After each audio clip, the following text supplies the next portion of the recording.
بسم اللہ الرحمن الرحیم۔ گمنام ہیرو کے معزز ناظرین، السلام علیکم۔ آئیے چلتے ہیں کہانی کی طرف۔ ویسے بھی یہ میرا اور مجھے زندگی عطا کرنے والے کا معاملہ ہے۔ میں اس موضوع پر تم جیسے جاہلوں سے بات کرنا پسند نہیں کرتا۔ میں نے فون بند کر دیا اور کیتھرین سے کہا، اگر یہ شخص دوبارہ فون کرنے کی کوشش کرے تو مجھے امید ہے کہ تم اس کی آواز پہچان لو گی۔ آواز سنتے ہی ڈانٹ پلا کر فون بند کر دینا۔ بہت بہتر سر، کیتھرین نے مستعدی سے کہا اور میں اٹھ کھڑا ہوا۔ میرے کمرے میں کام جاری تھا، قالین تبدیل کیا جا رہا تھا اور میز وغیرہ کا خاص طور پر تیار شدہ اسٹیل کا اندرونی ڈیزائن دوبارہ ایک کارخانے میں بھیجا جا رہا تھا تاکہ اس پر لکڑی کی تہ چڑھائی جا سکے۔ یہ میز فرنیچر کے ایک بڑے زبردست ماہر فن نے میرے لیے ڈیزائن کی تھی۔ ہنگامی حالات میں کام آنے والی بہت سی خوبیاں اس میں موجود تھیں۔ کیتھرین نے بتایا کہ آج دفتر سے باہر میری کئی ملاقاتیں طے تھیں۔ میں ان کے لیے نکل کھڑا ہوا۔ مصروفیت آج بھی بہت تھی۔ اوپر سے ملک ریاض نے فون کر کے ذہن مزید الجھا دیا تھا، لیکن اب ان سب تصورات اور مصروفیات پر رحیلہ کا تصور غالب تھا۔ دل کو جیسے یقین نہیں آ رہا تھا کہ وہ جانے آرزو آج واقعی مستقل رہنے کے ارادے سے میرے شہر آ رہی تھی۔ بار بار اس کی تصویر سوچ کے پردے پر ابھر آتی تھی۔ ہوٹل میں لنچ کے دوران باتیں دوسروں سے کرتا رہا، لیکن آنکھوں کے سامنے بار بار ان کی صورت دھندلاتی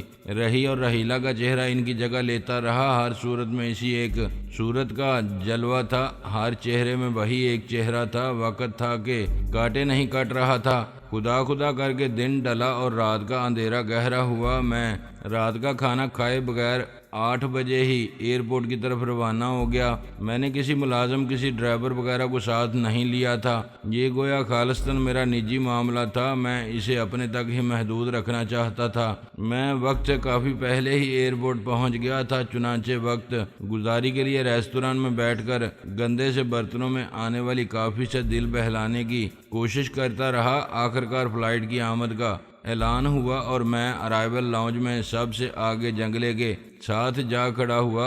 رن وے پر تیز روشنی تھی اور وہ پورے اشتیاق سے میرا دل دھڑک رہا تھا۔ جب جہاز کچھ دور میرے سامنے آ کر رکا اور سیڑھی لگائی گئی، تب تو میرا دل گویا کنپٹیوں میں آ کر دھڑکنے لگا۔ میں پلک جھپکنا بھول گیا اور جہاز کے شکم سے برآمد ہونے والے مسافروں کو ایک ٹک دیکھنے لگا۔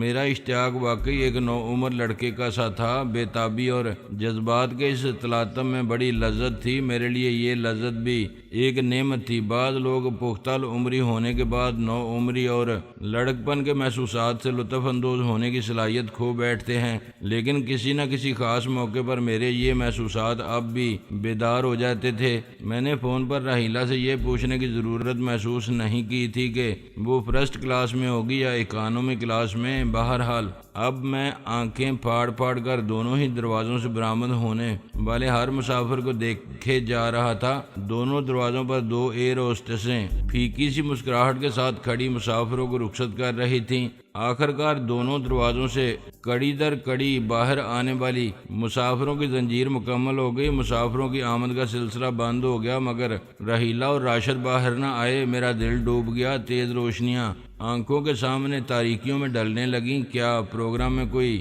گڑبڑ ہو گئی تھی؟ ایسی کون سی ناگزیر وجہ ہو سکتی تھی جس نے رحیلہ کو آنے سے روک دیا تھا؟ اگر ایسی کوئی بات تھی تو وہ فون کر کے مجھے اطلاع دے سکتی تھی۔ دونوں ایئر ہوسٹسوں نے ایک نظر لاؤنج کی طرف دیکھا اور اندر چلی گئیں۔ میرا دل ایک عجیب سی شکستگی، مایوسی سے بوجھل ہو گیا۔ میں نے اپنے آپ کو سمجھانے کی کوشش بھی کی کہ آخر ایسی کون سی قیامت ٹوٹ پڑی تھی۔ وہ اگر اس فلائٹ سے نہیں آئی تھی تو اگلی فلائٹ سے آ سکتی تھی، آج نہیں تو کل آ سکتی تھی۔ لیکن جب دل پر اشتیاق لڑکپن جیسا طاری ہوتا ہے تو مایوسیاں بھی لڑکپن جیسی ہوتی ہیں، افسردگی بھی کچی عمر والی ہوتی ہے۔ میں نے سوچا کہ جا کر مسافروں کے ناموں کی فہرست چیک کروں۔ میں اس خیال سے مڑنے ہی والا تھا کہ فرسٹ کلاس کے دروازے سے آہستگی سے خوبصورت بھورے بالوں والا ایک سر باہر آیا اور میں بے اختیار ایک طویل سانس لے کر رہ گیا۔ مجھ میں جیسے زندگی کی توانائیاں لوٹ آئیں۔ وہ بھی یقیناً اپنی نو عمری کے دور میں واپس جا رہی تھی۔ اس موقع پر بھی شرارت کر کے اس نے غیر ارادی طور پر یہ ظاہر کر دیا تھا کہ اس کی روح پر سے اداسی کی برف پگھل رہی تھی، وہ دوسرے جنم لے رہی تھی، اس کے لڑکپن کا شریر انداز واپس آ رہا تھا۔ ایک خوش آئند علامت تھی، میرے اندر کی فضا جیسے لمحہ بھر میں رنگ بدل رہی تھی۔ اس لمحے میرا دل ایک عجیب سی خوشی سے سرشار ہو گیا۔ وہ چوروں کی طرح قدم اٹھاتی باہر آ گئی، منہ پر ہاتھ رکھ کر اپنی ہنسی روکنے کی کوشش کر رہی تھی۔ وہ ہم لوگوں کو نہیں دیکھ سکتی تھی جو جنگلے کے پیچھے اپنے اپنے پیاروں کو ریسیو کرنے کے لیے کھڑے تھے، لیکن اپنے دل کی صدا پر اسے کس غضب کا یقین تھا۔ گویا اچھی طرح معلوم تھا کہ میں اسے ریسیو کرنے کے لیے وہاں کھڑا ہوں گا۔ اس کے پیچھے پیچھے راشد بھی بریف کیس اٹھائے باہر آ گیا۔ ایئر ہوسٹس بھی دوبارہ باہر آ گئی، وہ بھی لاؤنج کی طرف دیکھ کر مسکرا رہی تھی۔ یقیناً وہ بھی راحیلہ کی شرارت میں شریک تھی۔ راحیلہ نے یقیناً اسے بتا دیا تھا کہ وہ سب سے آخر میں نکلنے والے مسافر کے بھی 1-1.5 منٹ بعد آئے گی۔ اب وہ کسی کھلنڈری اور بے فکری لڑکیوں کی طرح تیزی سے سیڑھیاں اتر رہی تھی۔ اس کے خوبصورت بال ہوا میں لہرا رہے تھے اور تیز روشنی میں تپے ہوئے تانبے کے ریشمی باریک تاروں کی طرح جلملا رہے تھے۔ آج مجھے راحیلہ میں اسی لڑکی کا پرتو دکھائی دیا جسے میں نے برسوں پہلے کراچی کے ایئرپورٹ پر دیکھا تھا، جب وہ اپنے والد اور بھائی کے ساتھ مجھے ریسیو کرنے آئی تھی۔ میں اس وقت بھی اس کے حسن بلا خیز کو دیکھ کر گمسم سا ہو گیا تھا، اور میں آج بھی اسے دیکھ کر گمسم سا تھا۔ کھٹ کھٹ کرتی وہ لاؤنج کے قریب آئی۔ لاؤنج کی سیڑھیاں چڑھنے سے پہلے ہی اس نے مجھے دیکھ لیا تھا۔ مسکراہٹ اس کے ہونٹوں سے ہی نہیں، پورے چہرے سے پھوٹی پڑ رہی تھی۔ راشد نے آگے آ کر گرم جوشی سے مجھ سے ہاتھ ملایا۔ میں نے راحیلہ کے ہاتھ سے اس کا ہینڈ بیگ لینے کے لیے ہاتھ بڑھایا تو وہ ادھر ادھر دیکھتے ہوئے بولی، کیا کوئی ملازم وغیرہ ساتھ نہیں ہے؟ آپ نے صرف ڈرائیور کو طلب فرمایا تھا اور ڈرائیور حاضر ہے میڈم۔ میں نے سینے پر ہاتھ رکھ کر جھکتے ہوئے سنجیدگی سے نہایت خادمانہ انداز میں کہا۔ اس نے بیگ مجھے نہیں دیا اور میرے ساتھ چلتے ہوئے اپنی اسی مقناطیسی مسکراہٹ کے ساتھ بولی، تم یہی سمجھے تھے نا کہ میں اس فلائٹ سے نہیں آئی ہوں؟ نہیں، میں سمجھا تھا جہاز والوں نے تمہیں فالتو مسافر سمجھ کر راستے میں کہیں دریا وغیرہ میں پھینک دیا ہوگا۔ میں نے سنجیدگی سے جواب دیا۔ ایسی جرت کون کر سکتا ہے؟ وہ اکڑ کر بولی، میں خود انہیں اٹھا کر کسی ندی نالے میں پھینک دیتی۔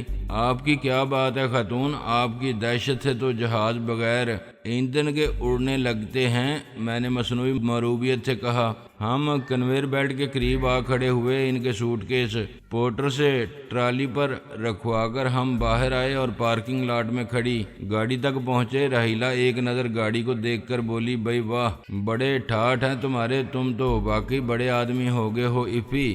بڑا آدمی تو میں پہلے بھی تھا، لیکن پہلے میرے پاس دولت نہیں تھی۔ میں نے کہا۔ پھر میں نے راشد کو مخاطب کیا، تم کیوں خاموش ہو؟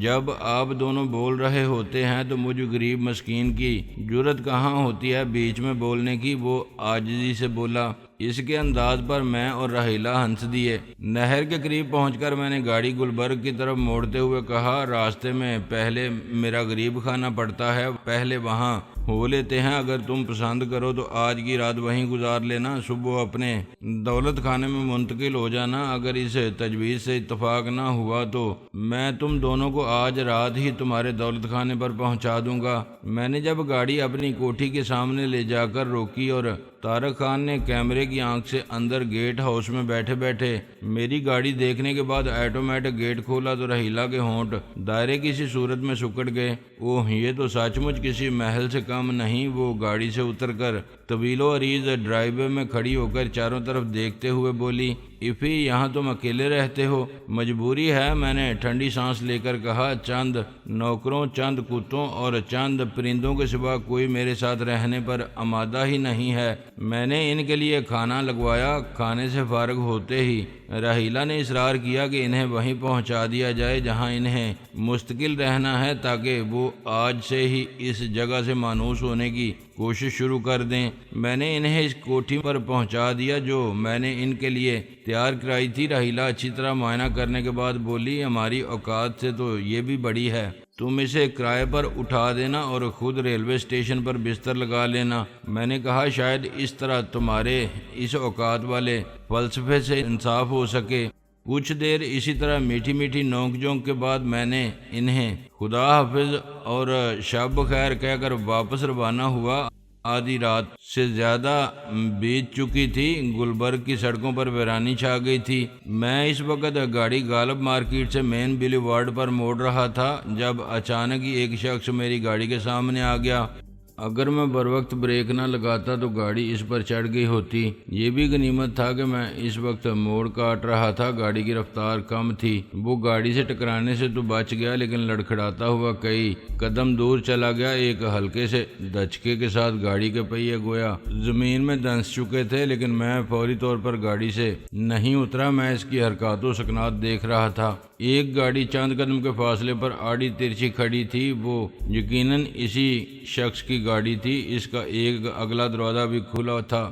وہ ایک مختصر وجود شخص تھا، شکن آلود سے سوٹ میں تھا، ٹائی ڈھیلی ہو کر گلے میں جھول رہی تھی۔ اس سے پہلے کہ میں اس کی شکل صحیح طور پر دیکھ پاتا وہ لڑکھڑاتا ہوا دور چلا گیا تھا، لیکن پھر گھوم کر میری طرف آنے لگا۔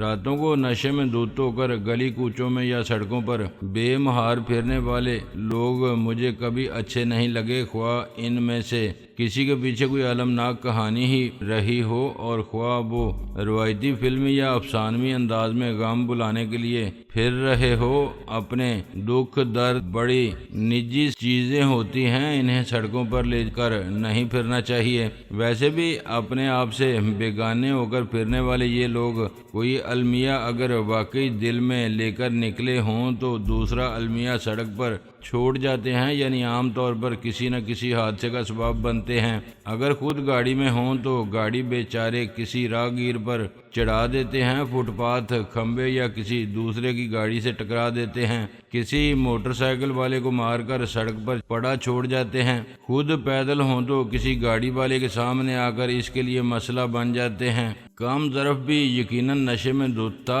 ادھر ادھر چکراتا پھر رہا تھا۔ وہ کم ظرف بھی یقیناً نشے میں دھت تھا، ادھر ادھر چکراتا پھر رہا تھا۔ میں گاڑی سے اترا۔ میرا ارادہ تھا اسے ایک ایسا ٹھیک ٹھاک قسم کا تھپڑ رسید کروں گا کہ اس کا نشہ حیران ہو جائے گا، یا پھر وہ مکمل طور پر ہی دنیا و مافیا سے بیگانہ ہو کر ایک طرف کو کہیں جا گرے گا اور آرام سے وہیں پڑا رہے گا، خلق خدا کے لیے بیزاری اور پریشانی کا باعث نہیں بنے گا۔ لیکن جب وہ قریب آیا تو میرا ہاتھ اٹھتے اٹھتے رہ گیا۔ مجھے اس کی صورت شناسا محسوس ہوئی تھی، لیکن یہ شناسائی میرے لیے ناقابل یقین تھی۔ کہیں میری آنکھیں دھوکہ تو نہیں کھا رہی تھیں۔ تبدیلیاں گو کہ بہت سی آ چکی تھیں، وہی تبدیلیاں جو عمر بڑھنے اور حالات کے نشیب و فراز کی وجہ سے آیا کرتی ہیں، لیکن پھر بھی صورت جانی پہچانی سی تھی۔ مجھے یقین نہیں آ رہا تھا کہ جو کچھ میں سمجھ رہا ہوں وہ درست ہو سکتا ہے۔ میں ابھی الجھن میں ہی تھا کہ وہ میرے ہاتھ تھامتے ہوئے انتہائی مخمور مگر عاجزانہ لہجے میں بولا، بھائی صاحب وہ میرا تانگا گڑھے میں پھنس گیا ہے، بڑا ہی اڑیل گھوڑا ہے، بلکہ اڑیل ٹٹو ہے، زور ہی نہیں لگاتا، گدھا کہیں کا۔ خدا کے لیے آپ ذرا چل کر اس کو سمجھائیں۔ وہ اپنی گاڑی کی طرف اشارہ کر رہا تھا۔ گدھے کو تو کوئی گدھا ہی صحیح طور پر سمجھا سکتا ہے، میں نے غیر ارادی طور پر کہا۔ وہ جب میرا ہاتھ پکڑ کر مجھے اپنی گاڑی کی طرف لے جانے میں ناکام رہا تو خود ہی لڑکھڑاتا ہوا اس کے قریب گیا اور گاڑی کے اگلے حصے کو لاد رسید کی، مگر دوسرے ہی لمحے اپنے پاؤں پکڑ کر ناچنے لگا۔ تھوڑا سا گھوم کر وہ گر پڑا۔ میں نے اس کے قریب جا کر گریبان سے پکڑ کر اسے اٹھایا۔ وہ ہلکا پھلکا سا آدمی تھا، اس کے منہ سے بہشکی کی بو کے بھپکے اٹھ رہے تھے، گو کہ اس کے ذہن کی سرخی اور ایک مخصوص سی مہک بتا رہی تھی کہ اس نے خوشبودار پان کھا کر بہشکی کی بو کو دبانے کی کوشش کی تھی، مگر یہ کوشش ناکام رہی تھی۔ وہ اپنی گاڑی کے انجن کی طرف اشارہ کرتے ہوئے شکایتی لہجے میں بولا، آپ نے دیکھا یہ کتنا خبیث گھوڑا ہے؟ میں نے اسے ایک لتی ماری تو اس نے مجھے دلتی ماری۔ کاش میرے پاس پستول ہوتا تو میں اسے بھی گولی مار دیتا، اور اوپر سے اس کی بدماشی دیکھیں، مجھے تانگے پر چڑھنے بھی نہیں دے رہا۔ میں چڑھنے کی کوشش کرتا ہوں تو اچھلنے کودنے لگ جاتا ہے، ایسے تانگے سے تو گدھا گاڑی اچھی۔ اس دوران میں نے اس کا گریبان چھوڑ دیا تھا۔ وہ ڈکی کی طرف سے گاڑی پر چڑھنے کی کوشش کرنے لگا۔ اس کوشش میں وہ پھسل کر گر پڑا۔ ایک بار پھر میں نے اسے اٹھا کر کھڑا کیا اور ایک بار پھر اس نے مجھ سے شکایت کی، سر دیکھا آپ نے، یہ گھوڑا مجھے اپنے تانگے پر چڑھنے نہیں دیتا، اسے ضرور مجھ سے کوئی دشمنی ہے، تم نے آج اس کے حصے کی گھاس کھا لی ہوگی۔ میں نے سنجیدگی سے کہا۔ اس کی آنکھیں نہیں کھل رہی تھیں اور وہ کھڑے بھی ادھر ادھر لہرا رہا تھا۔ اوہ نو سر، وہ جومتے ہوئے بولا، میں نے گھاس نہیں کھائی، بالکل نہیں کھائی تھی، میں نے تو نہیں، میرا مطلب ہے سر، میں نے تو شربت پیا تھا۔ یہ گھوڑا بڑا شرارتی ہے سر، یہ مجھے لے کر گھر نہیں جانا چاہتا، دلتیاں مارتا ہے، اڑی کرتا ہے، ایک بار یہ مجھے گھر لے جائے میں اسے ضرور شوٹ کر دوں گا، میرا پستول گھر پر رکھا ہے، ہمارا گھوڑا ہم ہی سے میاؤں۔ کوئی اور موقع ہوتا تو میں محاورے میں اس ترمیم سے محظوظ ہوتا، لیکن اس وقت میرا ذہن اس کی شناسا صورت کے بارے میں یقین اور بے یقینی کے درمیان الجھا ہوا تھا۔ اگر اس کی ذہنی حالت یہ تھی کہ وہ اپنی نئے ماڈل کی کار کو تانگا سمجھ رہا تھا تو اس سے کسی سوال کے صحیح جواب کی توقع رکھنا بھی بیکار تھا۔ تاہم میں نے اسے کندھوں سے پکڑ کر سیدھا کھڑا کرنے کی کوشش کرتے ہوئے ایک موہوم سی امید کے سہارے بغور اس کی طرف دیکھا اور مجھے اس میں کوئی شک نہ رہا کہ وہ میرا بچپن کا دوست ریاض عرف راجو ہی تھا۔ کبھی کبھی مجھے خود بھی اپنی خوش قسمتی پر یقین نہیں آتا تھا۔ میں کچھ دن پہلے ہی گاؤں میں ریاض عرف راجو کے باپ سے وعدہ کر کے آیا تھا کہ لاہور میں اسے تلاش کرنے کی کوشش کروں گا، لیکن ابھی اسے تلاش کرنے کی نوبت نہیں آ سکی تھی۔ میں دوسرے معاملات میں الجھ گیا تھا۔ تلاش کرنا تو درکنار، سچی بات یہ تھی کہ میرے ذہن میں دوبارہ اس کا خیال تک نہیں آیا تھا، لیکن وہ رات کو اس وقت یوں اچانک مجھ سے آن ٹکرایا تھا۔ بے یقینی مجھے اس لیے اپنی طرف کھینچ رہی تھی کہ ایک تو میرے ذہن میں راجو کا لڑکپن کا چہرہ تھا، اب اس میں خاصی تبدیلیاں آ چکی تھی، لیکن یہ ایک فطری سی بات تھی۔ اس سے کہیں زیادہ حیران کن میرے لیے راجو کا حلیہ تھا۔ میرے ذہن میں راجو کا تصور ایک مخلوق الحال انسان کا تھا۔ میں چند دن پہلے گاؤں میں اس کا جو گھر دیکھ کر آ رہا تھا،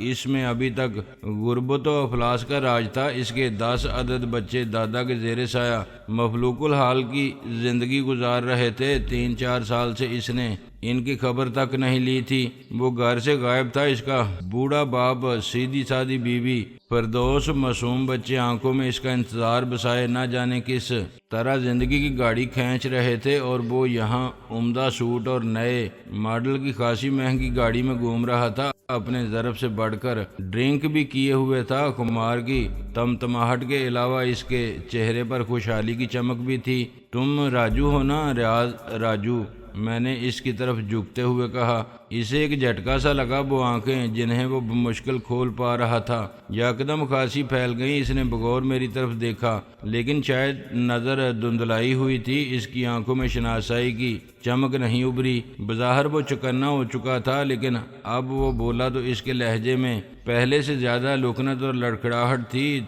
تم کون ہو مجھے راجو کہنے والے؟ میں کسی راجو باجو کو نہیں جانتا، میں تو محمد ریاض چیمہ ہوں۔ ریاض چیمہ، میری کوٹھی پر بھی یہی نیم پلیٹ لگی ہوئی ہے، کبھی آ کر دیکھ لینا۔ اس کا مطلب تھا راجو کی کایا صرف سوٹ اور گاڑی تک ہی نہیں پلٹی تھی، موصوف کی رہائش بھی کوٹھی میں تھی، اور اس عالم بے خودی میں بھی اس نے یہ بات جتانے کا موقع ہاتھ سے جانے نہیں دیا تھا۔ مزید انقلاب یہ کہ وہ میٹرک سے BA بھی ہو گیا تھا۔ میرے سامنے تو اس نے میٹرک بڑی مشکلوں سے گھسٹ کر کیا تھا۔ آدھے سے زیادہ پیپر حل کرنے میں نے اس کی مدد کی تھی، لیکن خیر یہ زیادہ حیرت کی بات نہیں تھی۔ کوئی بعید نہیں تھا کہ بعد میں اس نے BA کر لیا ہو۔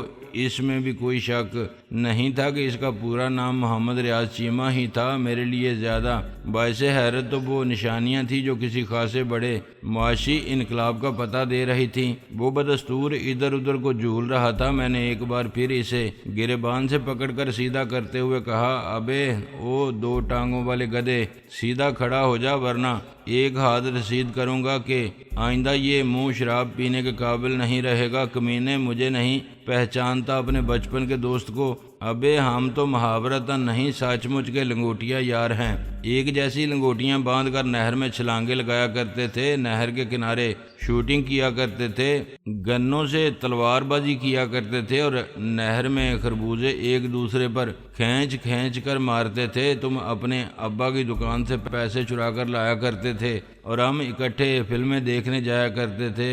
ابے راجو کے بچے، کیا تو وہ سب کچھ بھول گیا؟ میں نے اسے جھنجھوڑ ڈالا۔ اس کے چہرے پر زلزلے کے آثار نمودار ہوئے۔ اس کے حواس پر خواہ نشے کا کیسا ہی غلبہ تھا، لیکن بچپن اور لڑکپن کی یادوں کے نقوش کچھ اتنے گہرے ہوتے ہیں کہ فراموشی کی ان مصنوعی تہوں کے نیچے نہیں دبتے۔ اس کا چہرہ بتا رہا تھا کہ یادیں اس کے مفلوج سے ذہن میں ہلچل مچا رہی تھیں، اس کے حافظے میں کھلبلی مچی ہوئی تھی۔ وہ سب باتیں یقیناً اسے یاد تھیں، صرف خمار کی لہروں میں مناظر دھندلا گئے تھے۔ کچھ میری گرفت کی وجہ سے اس کی گردن پر دباؤ تھا، کچھ وہ ذہن پر زور دینے کی کوشش کر رہا تھا۔